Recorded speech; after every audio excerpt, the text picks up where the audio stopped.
Selamat datang di channel kami. Di sini kami sudah menyiapkan sebuah cerita menarik dari berbagai penjuru dunia yang baru bergabung di channel kami. Jangan lupa like, komen, dan subscribe, nyalakan loncengnya agar tidak ketinggalan video terbaru dari channel kami. Terima kasih.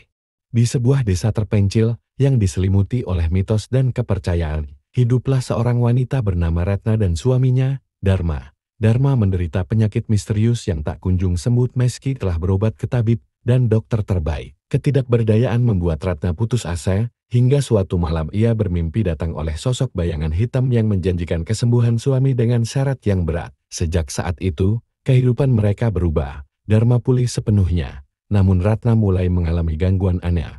Ia sering merasa diikuti, mendengar bisikan di malam hari, dan melihat bayangan iblis yang menuntut kesetiaan tanpa henti. Suatu hari, penduduk desa melihat Ratna berdiri di hutan dengan berani, melindungi iblis itu dari ancaman orang-orang yang mencoba mengusirnya. Ratna tidak lagi mengenal batas antara cinta, penyesalan, dan keputusasaan. Kini, ia hidup di antara manusia dan dunia gelap, membayar harga tinggi demi cinta yang tak tergantikan. Namun, kehidupan Ratna semakin tak terkendali. Desa yang awalnya mengira wanita setia dan tangguh mulai menjauh darinya.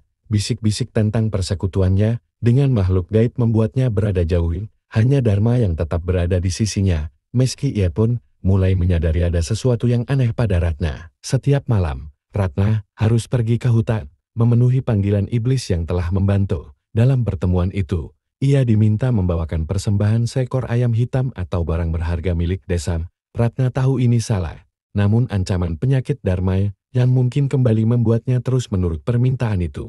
Suatu hari, seorang tetua desa, Mbah Karsa, memutuskan untuk mengonfrontasi Ratna. Mbah Karsa adalah orang yang dihormati karena pengetahuannya tentang dunia gaib. Ia menemui Ratna di tengah hutan saat wanita itu sedang menyerahkan pertunjukan. Pesugihan iblis muncul di hadapan mereka, wujudnya menyeramkan dengan mata merah menyala dan tawa yang memekakkan telinga. Ratna, sadarlah. Kau sedang menghancurkan dirimu dan desamu, seru Mbah Karsa. Namun, Ratna hanya menangis. Ia mengaku bahwa ia tidak tahu bagaimana melepaskan diri dari perjanjian itu.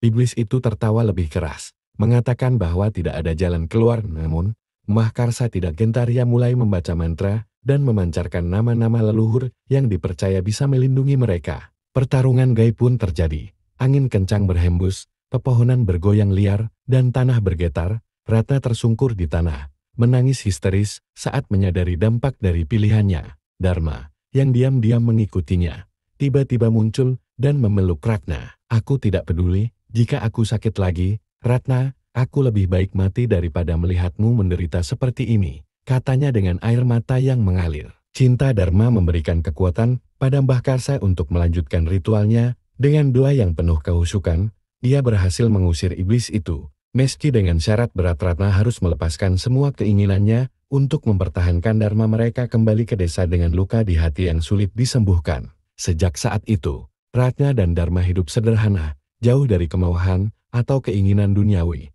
Penyakit Dharma memang kembali, tetapi mereka belajar menerima takdir dengan lapang dada. Desa pun kembali menerima Ratna, memandangnya sebagai simbol keberanian dan pengorbanan. Namun, di malam yang sunyi, Ratna terkadang masih mendengar bisikan dari hutan, mengingatkannya bahwa bayangan masa lalu selalu mengintai. Cerita mereka menjadi legenda, sebuah pengingat tentang batas antara cinta, pengorbanan, dan godaan kegelapan. Seiring berjalannya waktu, kehidupan Ratna dan Dharma berjalan dengan penuh keterbatasan, namun cinta mereka tetap menjadi kekuatan. Desa mulai menghormati mereka kembali, terutama setelah mendengar kisah keberanian Ratna yang menghancurkan segalanya demi menyelamatkan suaminya. Namun, meski pesugihan iblis telah terusir, jejak kehadirannya masih terasa. Ratna sering merasa mengejek, seolah-olah ada mata-mata tak kasat mata yang mengintai setiap gerak-geriknya. Kehadiran pengikut iblis. Suatu malam, Dharma jatuh sakit lebih parah dari sebelumnya. Ratna merasa ketakutan, berpikir bahwa ini adalah balasan karena ia telah memutus perjanjiannya dengan iblis. Ketika ia meminta bantuan Mbah Karsa, tetua itu mengatakan bahwa Dharma perlu diperkuat dengan doa dan pengobatan tradisional. Namun, saat Ratna keluar untuk mengambil air dari sungai, ia bertemu dengan seorang pria asing berpakaian serba hitam. Pria itu memperkenalkan dirinya sebagai seorang pengikut iblis pesugihan. dikirim untuk menawarkan perjanjian baru.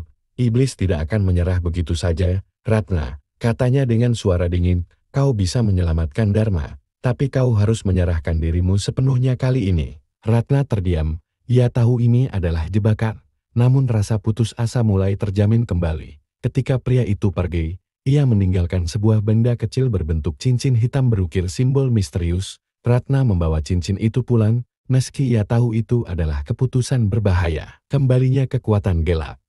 Malam berikutnya, Dharma tiba-tiba pulih. Ia bangun dengan penuh energi, bahkan lebih sehat dari sebelumnya.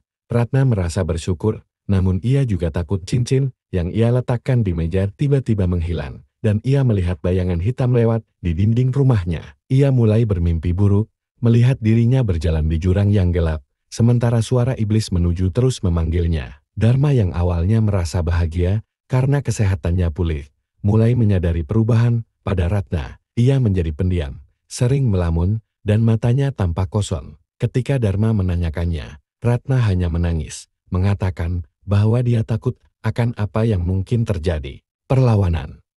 Bantuan terakhir Ratna akhirnya memutuskan untuk mencari Mbah Karsa sekali lagi bersama beberapa orang desa. Mereka melakukan ritual untuk melindungi Ratna dan Dharma dari ancaman iblis, namun kekuatan yang mereka hadapi kali ini jauh lebih besar. Malam itu, hutan di sekitar desa dipenuhi kabut tebal, dan suara-suara aneh mulai terdengar. Bayangan gelap muncul di batas desa, semakin mendekati rumah Ratna. Di tengah kekacauan itu, Ratna menyadari bahwa ia harus menghadapinya sendiri. Ia pergi ke hutan, membawa sutas tali putih yang diberikan oleh Mbah Karsa, yang konon bisa menjadi pelindung terakhirnya. Di tengah hutan, ia memanggil iblis pesugihan, meminta muncul untuk mengakhiri semua ini. Ambil aku, tapi jangan ganggu Dharma lagi, katanya dengan suara tegas. Namun, iblis hanya tertawa. Kau masih belum mengerti, Ratna, aku tidak hanya menginginkanmu, aku menginginkan jiwamu dan cinta yang kau perjuangkan. Ratna mengikat tali putih itu di tangan,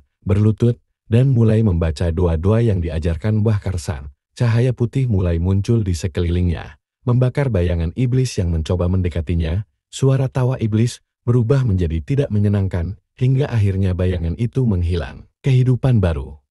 Setelah malam itu, pesugihan iblis tidak pernah muncul lagi. Dharma tetap hidup, meski penyakitnya menjadikannya lemah. Ratna belajar untuk menerima takdir mereka tanpa rasa takut. Ia mulai mengajarkan orang-orang desa tentang bahaya godaan kekuatan gelap, berharap agar tidak ada yang mengulangi kesalahannya. Kisah Ratna menjadi legenda yang diceritakan dari generasi ke generasi. Desa itu kini dihormati sebagai tempat yang pernah melawan kekuatan jahat, berkat keberanian seorang wanita yang memilih cinta sejati daripada kemauan semu. Meski Ratna dan Dharma akhirnya meninggalkan dunia ini dengan damai, semangat perjuangan mereka terus hidup di hati para penduduk desa. Peninggalan Ratna dan Dharma. Setelah Ratna dan Dharma meninggal dunia, kehidupan di desa mulai kembali normal, namun kisah pengorbanan mereka tetap hidup dalam ingatan penduduk, terutama bagi generasi muda. Rumah Ratna dan Dharma yang telah kosong dianggap sebagai tempat suci. Banyak orang percaya bahwa roh mereka melindungi desa dari bahaya kekuatan gelap. Namun, satu hal yang membuat penduduk khawatir adalah munculnya benda-benda aneh di sekitar hutan cincin hitam seperti yang pernah ditemukan Ratna. Simbol-simbol yang tidak dikenal di pepohonan dan kabut tebal yang kadang datang tanpa sebab. Beberapa penduduk yang berani masuk ke hutan melaporkan mendengar suara-suara bisikan, seolah-olah ada sesuatu yang masih mengintai. Mbah Karsa, sebelum meninggalkan pesan kepada kepala desa bahwa kekuatan gelap itu tidak sepenuhnya hilang. Ia diperingatkan bahwa iblis pesugihan akan selalu mencari jiwa-jiwa yang lemah dan putus asa. Oleh karena itu, desa harus selalu hidup dalam keharmonisan, menjaga tradisi, dan menghindari keserakahan. Generasi baru, tantangan baru. Beberapa dekade berlalu, desa itu kini berkembang pesat. Jalan-jalan kecil yang dulu hanya berupa tanah kini menjadi jalan aspal. Listrik dan teknologi mulai masuk ke desa. Anak-anak muda yang dulu mendengarkan kisah Ratna dan Dharma kini tumbuh menjadi generasi baru yang tidak lagi terlalu mempercayai hal-hal mistis. Namun, perkembangan ini membawa tantangan baru. Banyak anak muda mulai meninggalkan desa, mengejar kehidupan di kota besar. Sementara itu, tanah hutan yang dulunya dianggap sakral mulai digarap untuk pembangunan. Sebuah perusahaan besar datang, menawarkan proyek pengembangan desa dengan iming-iming kekayaan bagi penduduknya.